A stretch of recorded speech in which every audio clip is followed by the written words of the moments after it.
नमस्कार। आज यह महाकुंभ का महापर्व हो चला है और यहाँ लगातार निरंतर 3 महास्नान हो चुके हैं, जिसमें अब आगे अभी ये जो है नवरात्रि का पर्व चल रहा है।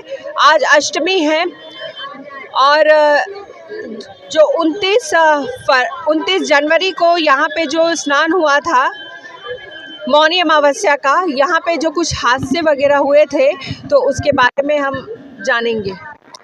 देखिए, जो महाकुंभ है ये 144 वर्ष बाद ये योग बना है और जो मौनी अमावस्या का स्नान हो या पूर्णिमा का हो, शिवरात्रि के स्नान होते ये हर वर्ष आते हैं, किंतु जो महाकुंभ 144 वर्ष बाद योग बना है ये हर वर्ष नहीं मिलेगा, वही नित्य फल मिल रहा है। इसलिए एकदम से 10 करोड़ 20 करोड़ लोग ना आए, थोड़े थोड़े लोग करके महाकुंभ में आते रहें।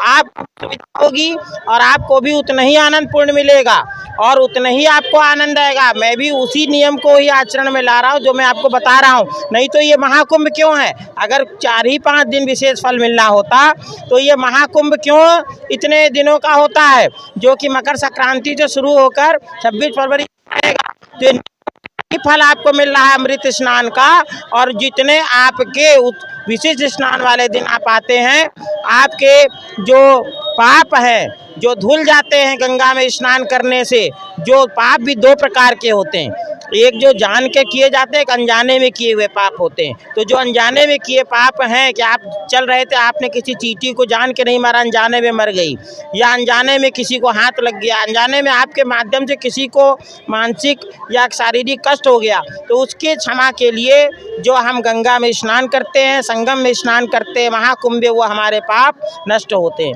और जो पाप हम जान के करते हैं तो उसके लिए भगवान कृष्ण ने भगवद गीता में कहा, अवश्य में भुक्तव्यम कर्म शुभ अशुभ फलम। तो जान के आप किसी को पीड़ा देंगे, उस पाप का आपको फल अवश्य ही भोगना पड़ेगा। पितामह को भी भोगना पड़ा, दुर्योधन को भी भोगना पड़ा, और अनजाने में किए पाप ही क्षम्य होते हैं। किंतु संत वाणी जो यहाँ सुनाई पड़ रही है, उस संत वाणी को आप सुनेंगे, तब गंगा यमुना सरस्वती का संगम पूर्ण होगा, उससे जीवन का आचरण सुधारेंगे तो आपका कल्याण निश्चित होगा, परम मोक्ष की ओर आप अग्रसित हो जाएंगे, मोक्ष प्राप्ति की ओर बढ़ेंगे। तो इस प्रकार से आप थोड़ी थोड़ी संख्या में आते रहिए और महाकुंभ का परम सुख और आनंद की प्राप्ति करिए। मैं भी इस समय महाकुंभ में ही हूँ और यहाँ का जो दृश्य है, रमणीय वातावरण है, वो मन को इतना अध्यात्म की ओर प्रेरित कर देता है कि आपकी आत्मा यहाँ आने मात्र से ही पवित्र हो जाती है।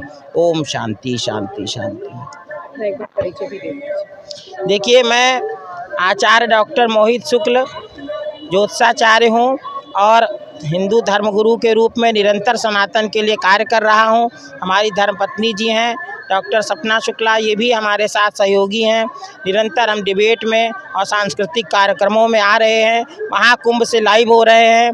आज मैं महाकुंभ में यहाँ हूँ, कल भी था, और वैसे नित्य मैं महाकुंभ से लाइव टीवी चैनलों के माध्यम से जुड़ा रहता हूँ, इसका महत्व बताता रहता हूँ। मैं चाहता हूँ हम लोग ये चाहते हैं कि आप महाकुंभ का पूरा लाभ आनंद लें, किंतु जो लोग भगदड़ में चले गए और जिनको जो है अपने प्राण गंवाने पड़े, हम उनके लिए हृदय से बहुत दुखी हैं और हम नहीं चाहते हैं कि किसी भी प्राणी को कोई कष्ट हो महाकुंभ के माध्यम से, सनातन के माध्यम से। इसलिए हम बार बार आपसे आग्रह करते रहते हैं कि हमेशा प्रशासन का सहयोग करें, शासन का सहयोग करें और कभी भी नदी के किनारे, तीर्थ के किनारे रात्रि में ना सोएं, क्योंकि तीर्थ नदी सोने के लिए नहीं बनी है, वो पूजा करने, स्नान करने की तप स्थली है ऋषियों की। तो वहाँ पर सोने से भगदड़ होती है, लोग आते हैं, लोग कुचल जाते हैं। हमें असहनीय पीड़ा हुई और मैं उनकी आत्मा के लिए ईश्वर से प्रार्थना करता हूँ और इसी के साथ में उनको प्रभु अपने श्री चरणों में स्थान दे। जो चले गए, किंतु आगे ऐसी दुर्घटना ना हो,